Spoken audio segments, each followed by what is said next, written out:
Bonjour et bienvenue dans l'entretien sur France 24. Notre invité aujourd'hui est Robert Bourgi, qui est avocat, qui est souvent décrit comme un des piliers de la France-Afrique, notamment sous les présidences de Jacques Chirac et Nicolas Sarkozy.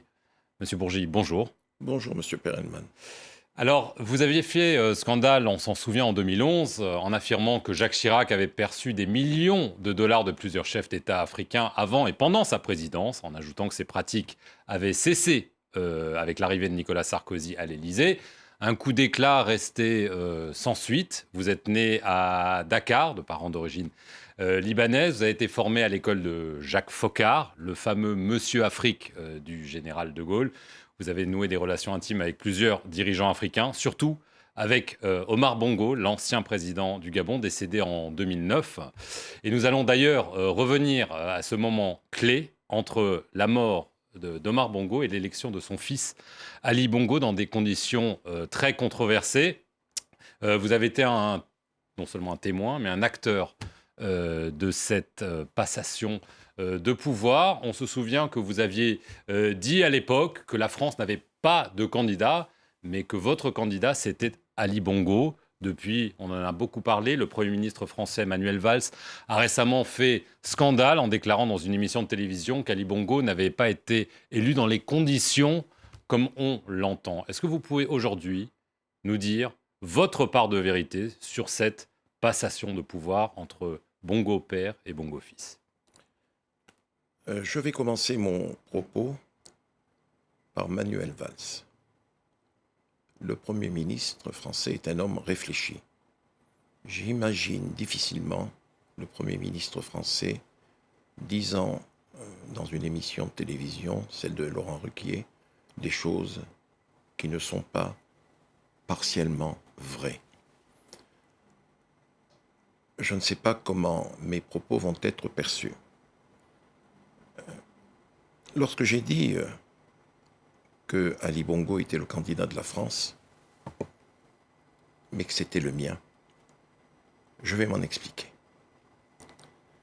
En juin 2008, le président Bongo me fait venir à Libreville. Omar et Bongo. Omar Bongo Ndimba me fait venir à Libreville et il me dit ceci. Fiston, il faudrait que Nicolas Sarkozy reçoive Ali, parce que c'est à lui que je pense pour prendre ma succession, en tandem avec Pascaline Bongo, avec sa sœur Pascaline, à condition que ce choix soit ratifié par le peuple gabonais. Je viens expliquer cela au président de la République française. Il me dit, je ne le recevrai pas en parlant d'Ali Bongo.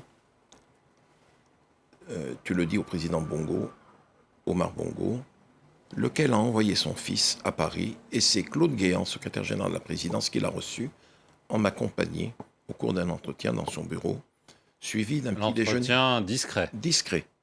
Puisque Voire secret. Personne n'est au courant. Aujourd'hui, je fais une révélation de plus.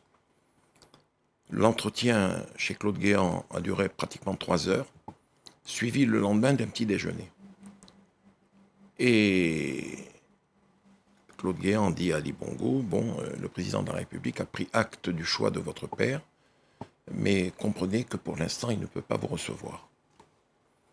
Le président Ali Bongo retourne à Libreville, le président Omar Bongo me fait venir, je l'ai vu plusieurs fois, et au mois de novembre, il me demande avec insistance à ce que le président Sarkozy reçoive, cette fois-ci, personnellement, Ali, pour la même raison. Et le président Sarkozy a reçu Ali Bongo. Il lui a dit, écoutez, c'est le choix de votre père. Nous n'irons pas contre ce choix, mais votre père a dit qu'il fallait que le peuple gabonais ratifie le choix qu'il aura fait. Et le président Sarkozy avait donné des instructions à Bruno Joubert, à l'époque conseiller Afrique à l'Élysée, qui a organisé un petit déjeuner à 3, aux 2 rues de l'Élysée, Ali Bongo, Robert Bourgi, invité de Bruno Joubert. Et le choix a été accepté par Bruno Joubert, qui me dit, à la fin de l'entretien, Robert, ça n'est pas mon choix. je ne pense pas que ce soit une bonne chose. Donc ce qui a été fait à travers ces réunions, pour qu'on comprenne bien, c'est un adoubement Absolument, par l'Élysée absolument. d'Ali Bongo. Avec la précaution, quand même, prise par le président Sarkozy, en disant que le choix doit être ratifié par le peuple gabonais. Les événements sont allés s'aggravant pour le président Omar Bongo et pour son épouse. Le président Omar Bongo décède en juin 2009. Et d'ailleurs, j'ai appris par Ali Bongo, un coup de fil dans la nuit, le décès de son père. Et là, si je puis dire, la machine s'est remise en marche, allant vers l'adoubement d'Ali. Pourquoi vous dites adoubement? Il n'y a pas eu élection? Parce que là, je Non, voudrais en venir non. à l'élection. Deux hommes de l'entourage du président Omar Bongo qui avaient pris fait et cause pour Ali se sont activés pour accélérer le mouvement intramuros et extramuros en faveur d'Ali. Je les nomme, c'est Jean-Pierre Lembumba, proche d'entre les proches du président Omar Bongo, et Guy Nzouba Dama, président de l'Assemblée nationale, qui vient de démissionner avec éclat de la présidence de l'Assemblée nationale. Jean-Pierre Lembumba et moi-même avons été reçus par Claude Guéant le 13 juillet au soir 2009. Tout était mis en place pour que l'élection d'Ali se précise. Et Guy Nzouba Dama, lui aussi, avec moi, a été reçu par Claude Guéant. Qu'est-ce que vous voulez dire par tout est mis en place? Il fallait convaincre les leviers existants au sein du pays pour tirer la candidature d'Ali Bongo Ondimba vers le haut. Alors, l'élection arrive. L'élection très arrive. controversée. Un des anciens Monsieur Afrique, sous Jacques Chirac, Jacques de Bonnecorse, a dit dans un documentaire, après il s'est rétracté, que le score de l'élection avait été inversé, qu'Ali Bongo avait perdu. Qu'en est-il? Est-ce que vous pouvez nous dire, pour la première fois, ce qu'il est arrivé? Je tiens à préciser une chose, c'est que la France n'est intervenue nulle part pour perturber les résultats de l'élection. Mais je sais que M. de Bonnecorse n'a pas totalement tort. L'élection a été truquée? Je pense qu'elle n'a pas été claire à 100%. Et Ali Bongo avait perdu? Je ne sais pas s'il avait perdu, mais le score n'était pas celui que l'on a connu. Et vous avez des remords d'avoir participé à ces réunions? Oui, oui. Je vais vous le dire. Je vais vous dire très franchement, comme je le dis tout le temps. Il n'était pas question pour moi d'aller contre le choix d'Omar Bongo Ondimba. Il a fait un mauvais choix, à la lumière de ce que À la lumière de ce que nous voyons aujourd'hui, je crois qu'il n'a pas été inspiré. Vous êtes opposé assez violemment avec Ali Bongo, vous continuez à le faire. Vous l'avez pourtant rencontré il y a peu, je l'ai rencontré à Libreville. On a dit que ça allait être la réconciliation. Je l'ai rencontré au mois de novembre dernier. Cela faisait 4 ans que je n'avais pas mis les pieds à Libreville. Et j'avais exprimé le désir de plus en plus fort de recueillir sur la tombe d'Omar Bongo Ondimba. Cela me fut accordé. Je suis allé à Franceville. J'ai passé de longs moments sur la tombe du président Omar Bongo Ondimba. Et lorsque je suis rentré, j'ai discuté avec Ali. Et là, je lui ai dit à ma manière, je lui ai dit, Ali, il va falloir quand même que tu puisses gouverner ton pays autrement. Il faudrait que tu puisses ouvrir le dialogue avec tes opposants qui ne sont pas... qui représentent quelque chose dans le pays.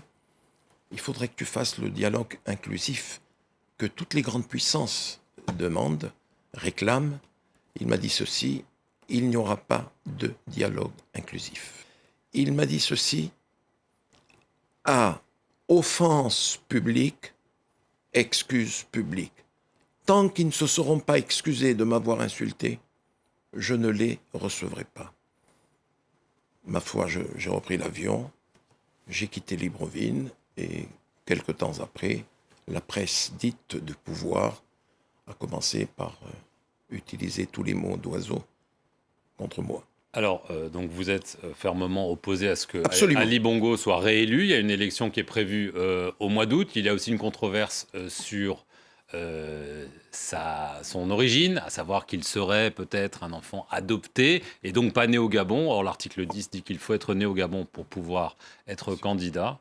Vous devez en savoir quelque chose, puisque Moi, si j'ai un conseil de nouveau à donner à Ali Bongo Ndimba, futur candidat, c'est que pour que son élection, sa candidature ne soit pas contestée, mais qu'il produise un extrait de naissance en bonne et due forme. Mais l'opposition, maintenant, n'a presque aucune chance de gagner. Elle est divisée, c'est une élection à un tour. Donc il va être réélu. Je ne crois pas. Il y a 2 ans, monsieur Perelman, vous m'avez posé à peu près la même question.